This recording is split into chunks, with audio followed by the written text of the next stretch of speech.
I'm Jessie Amoroso, and I'm the costume director here at A.C.T. I had heard we were doing Vanity Fair, and I looked into Kate Hamill's script, which is taking a novel that spans well over 15 years, 1815 to I believe 1832, two protagonist women and the dozens, if not hundreds of people they interact with.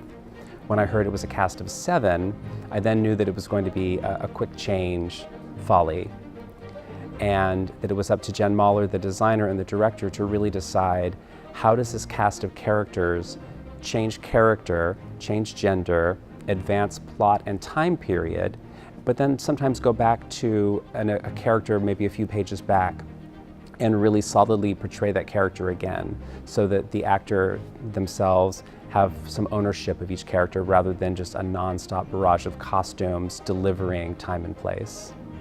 Vanity Fair was written, actually it's a Victorian novel written in the 1840s, looking back 30 years to the Regency period. When we look back, we tend to think of a very simple cotton dress, handkerchief weight, cotton voile, and these dresses just hung very close to the body. And in comparison, of the same time period, a different character, a little bit louder we should say, maybe a little bit more sinister.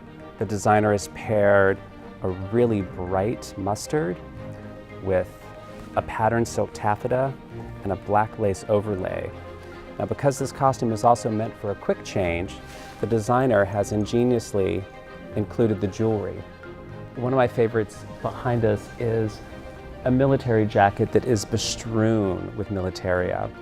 Jen Moeller, the designer, is famed for what she would call her junk shows, where she layers color on texture, on distressed item, on vintage item.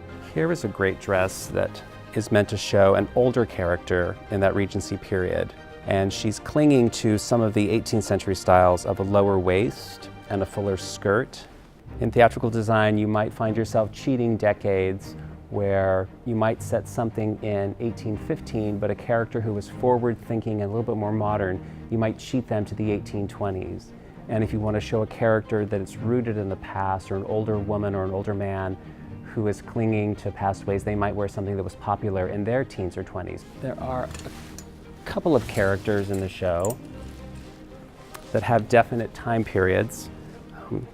This would be a character who is hearkening back to the Georgian era. You might think of this as something from the court of King Louis of France, and probably wears a wig similar to the Georgian pompadour over there. We're not trying to recreate a history lesson, but we are trying to present certain facts along with the story. And that usually comes from the designer and the director, who really want to strive for authenticity, realism, but balanced with storytelling.